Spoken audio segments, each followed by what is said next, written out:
Hello, എല്ലാവരും അടിപൊളിയല്ലേ? ഇന്ന് ലീവാണ്. അതുകൊണ്ട് ജസ്റ്റ് ഒരു ഷോപ്പിങ്ങിനും ഫുഡ് അടിക്കാനും വേണ്ടി പുറത്തു പോകാൻ വിചാരിച്ചു. So let's get ready.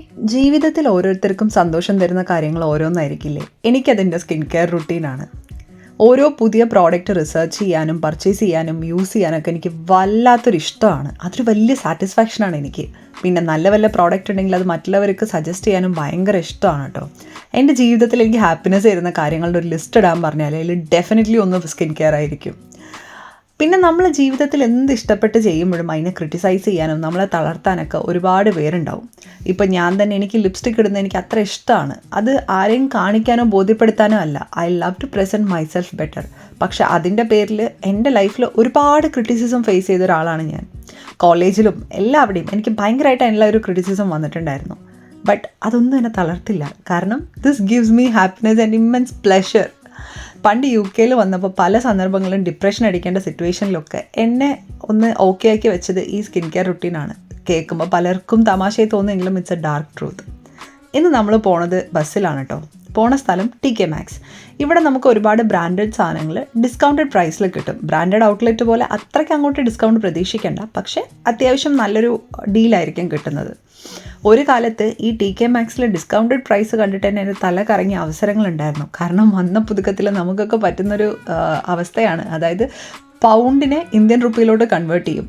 ഒരു പൗണ്ട് 100 രൂപയോ, അയ്യോ അപ്പോൾ 2 പൗണ്ട് 200 രൂപയോ എന്നൊക്കെ പറഞ്ഞാൽ അങ്ങനെ കാൽക്കുലേറ്റ് ചെയ്ത് മേടിക്കുന്ന ഒരു ടൈം ഉണ്ടായിരുന്നു.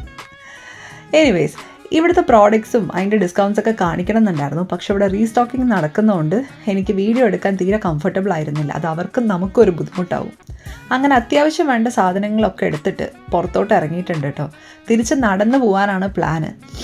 ഈ ഒരു റെയിൽവേ ട്രാക്ക് എനിക്ക് എന്താണെന്നറിയില്ല, നമ്മുടെ നാട്ടിലത്തെ റെയിൽവേ ട്രാക്കിൻ്റെയൊക്കെ ഒരു നൊസ്റ്റാൾജി തരാറുണ്ട്. ആ മെറ്റൽ കല്ലുകളുടെ ഒരു മണമാണോ തോന്നുന്നു അതിൻ്റെ റീസൺ. നടന്ന് ഉച്ചയായി. ഉച്ചവരെ നടന്നപ്പോൾ ഉച്ചയായി. അങ്ങനെ വിശക്കുന്നുണ്ട്. അങ്ങനെ പോയ സ്ഥലമാണ് അലീസ് ബിരിയാണി. ഇത് ലണ്ടനിലെ ക്രോയ്ഡനിലുള്ള ഒരു റെസ്റ്റോറൻ്റാണ് കേട്ടോ. ഒരു തമിഴ് റെസ്റ്റോറൻ്റാണ്. വളരെ ഇൻറ്റീരിയറൊക്കെ നല്ല ഭംഗിയുള്ള നീറ്റ് ആൻഡ് ഹൈജീനിക് ആയിട്ടുള്ളൊരു സ്ഥലം. ആഡംബരങ്ങളില്ലാത്ത മെനുവാണ്. ജസ്റ്റ് നാടൻ തമിഴ് വിഭവങ്ങൾ മാത്രമേ ഇവിടെ ഉണ്ടാവാറുള്ളൂ. ഞാൻ പിന്നെ ഒരു പാലക്കാടുകാരി ആയതുകൊണ്ടായിരിക്കണം എൻ്റെ കൾച്ചറിൻ്റെ പല പാർട്സും തമിഴുമായിട്ട് ഭയങ്കര കണക്റ്റഡ് ആണ്, പ്രത്യേകിച്ച് ബിരിയാണിയുടെ കാര്യത്തിൽ. അങ്ങനെ ഞാൻ ഓർഡർ ചെയ്ത ഫുഡ്സൊക്കെ എത്തിയിട്ടുണ്ട്. ഇവിടുത്തെ ഒരു കാര്യം എന്ന് വെച്ച് കഴിഞ്ഞാൽ എല്ലാം കുറച്ച് കോസ്റ്റ്ലിയറാണ്. ബിരിയാണിയൊക്കെ 10 പൗണ്ടാണ്. പക്ഷേ ആ കോസ്റ്റിന് വേണ്ടുന്ന ഒരു ക്വാണ്ടിറ്റി ഇവിടെ ഇല്ലയെന്ന് എനിക്ക് തോന്നിയിട്ടുണ്ട്. Pepper chicken 8 പൗണ്ടാണ്. വളരെ കുറവ് ക്വാണ്ടിറ്റിയേ ഉണ്ടായിരുന്നുള്ളൂ. പക്ഷെ ക്വാണ്ടിറ്റി എത്രയാണെന്ന് പറഞ്ഞാലും ഇതിൻ്റെ ടേസ്റ്റ് ഉണ്ടല്ലോ, ഒരു രക്ഷയില്ല. അടിപൊളിയാണ്. നല്ല നാടൻ ടേസ്റ്റാണ് ഇവിടെ.